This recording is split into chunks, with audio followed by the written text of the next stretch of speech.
Hello friends, Radhe Radhe. Welcome to my channel. Vat Savitri Vrat की सभी सुहागिन महिलाओं को बहुत बहुत शुभकामनाएं।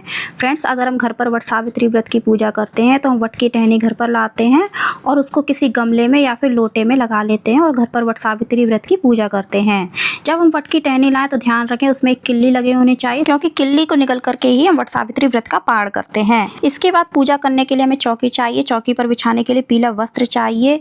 इसके अलावा वट वृक्ष को अर्पित करने के लिए पीला वस्त्र चाहिए। जब हम घर से बाहर जाकर के वट वृक्ष की पूजा करते हैं वट सावित्री व्रत की पूजा में, तब हम उनको भी पीला वस्त्र समर्पित करते हैं। वस्त्र समर्पित नहीं कर सकते हैं तो आप उनको केवल वस्त्र रूपी मौली समर्पित कर सकते हैं। वट सावित्री व्रत की कहानी की पुस्तक ले लेंगे।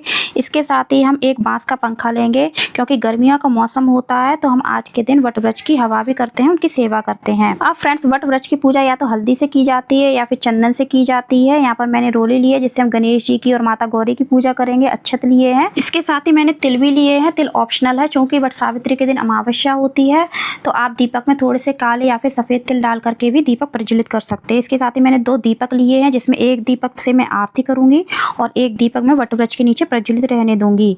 धूप बत्ती ली है, माचिस ली है, मौली ली है, मैंने कुछ दक्षिणा ली है। तो दक्षिणा आप अपने सामर्थ्य के अनुसार ले लेंगे। इसके बाद फ्रेंड्स, वट सावित्री पूजा में वट वृक्ष को पहनाने के लिए पीले धागे से 7 धागों की यह माला बनाई जाती है। यह माला आप चाहे तो सफेद धागे से भी बना सकते हैं, उसको आप हल्दी में रंग करके पीला कर सकते हैं।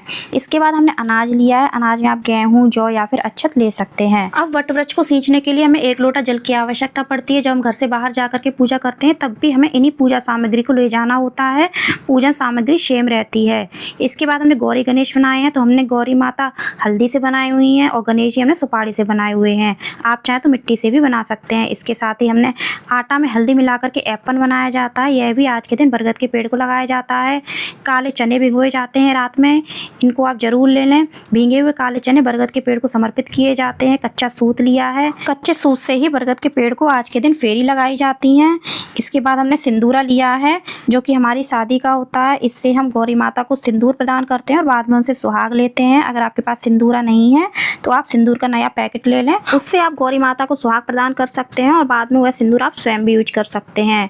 अब फ्रेंड्स, वट सावित्री की पूजा में वैसे तो मीठे गुलगुले और पूड़ी का भोग लगाया जाता है, लेकिन क्षेत्र के अनुसार और परिवार की परंपरा के अनुसार पूड़ियों की संख्या और गुलगुलों की संख्या अलग अलग हो सकती है। इसके साथ ही हम मौसम के अनुसार किसी भी मौसमी फल का भोग लगाएंगे। अब हमने यहाँ पर पुष्प लिए हैं, तो आपको जो भी पुष्प मिल जाते हैं आप उनको समर्पित कर सकते हैं। इसके बाद फ्रेंड्स, वट सावित्री की पूजा में सास के लिए बायना निकाला जाता है, तो आप सास के लिए साड़ी या फिर सूट बायने में निकाल सकते हैं। कुछ सुहाग का सामान रख सकते हैं। पहले यह गौरी माता को समर्पित किया जाता है, बाद में यह बायने के रूप में सास को दे दिया जाता है। तो फ्रेंड्स, वीडियो आपको कैसी लगी कमेंट करके जरूर बताना। अच्छी लगी हो तो लाइक करना और ज़्यादा से ज़्यादा शेयर करना। चैनल को सब्सक्राइब करना, बेल आइकन को प्रेस करना और कमेंट में राधे राधे अवश्य लिखना। धन्यवाद। राधे राधे।